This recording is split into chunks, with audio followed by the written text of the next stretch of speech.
Hi, this is a little guide on referencing, in case you didn't know.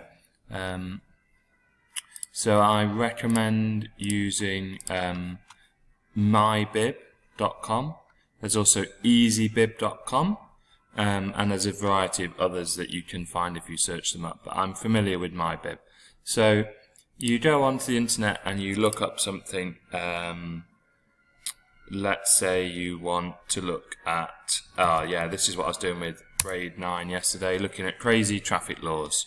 So you find a website like this,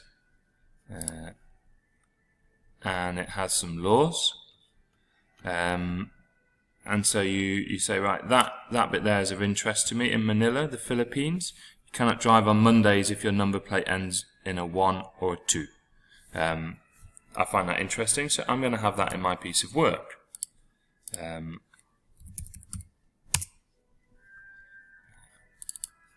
I'm like, yeah, that's of interest to me. Because it's not my writing, it's someone else's, I need to put it in quotation marks at the start and at the end. See the quotation mark at the start and the quotation marks at the end. And then I need to acknowledge where I got it from. And I need to create a bibliography at the end of my work.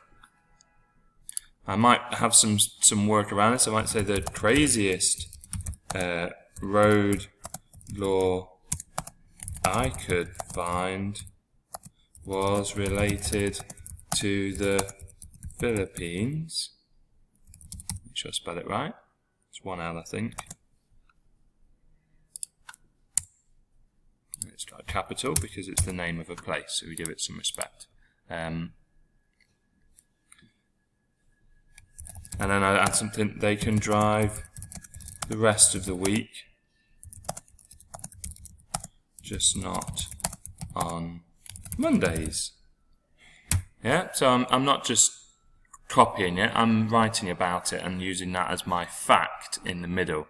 Some people like to put it in italics, but that's not an expectation, that's just something that some people like to do. And then we go to our web address. So I copy my web address, and then I go to my MLA and I create a new one. I copy my web address into there and search for it, and it normally finds it. So we click on it. And it wants to know the web author. It's not found the web author automatically.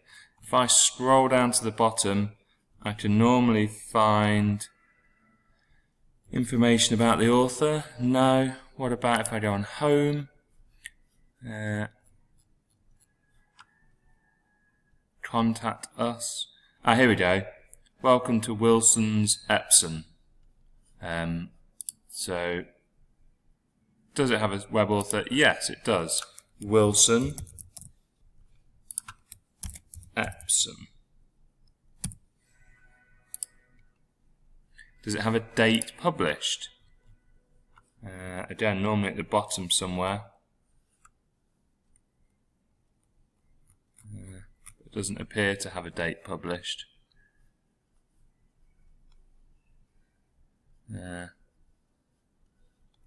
No, it doesn't have a date published, so I say no. And then that's it, generated all this information. I'm not really going to look at this because I don't really understand it. I just say save, and here we have our thing. So where I wrote my quote in my Word document, here, I need in-text citation in amongst my text. So I go onto it, I click on the little 3 dots, and I copy in-text citation. I go to my Word document and I Control V, and there we go, that's my in-text citation. Move the full stop to after it. So now this is my quote. This isn't me speaking, this is from a website, isn't it? I didn't say this, someone else did. And this, in brackets, is who said it. Epson.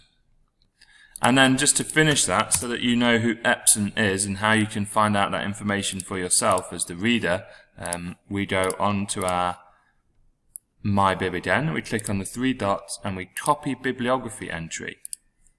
And then we put Control V, and that is our bibliography entry. So now when someone's reading your work and they go, oh, Epson, they can scroll to the bottom of your work and they can see Epson. Oh, first name Wilson. This is the details. This is the website. There's the link. And this is when I accessed it on the 1st of February 2021. So if it changes after that, that's not my fault. This is when I accessed it. So that's my bibliography. Obviously, you'd have loads and loads of writing around. You wouldn't just have that one thing. And your bibliography would stay at the bottom of it.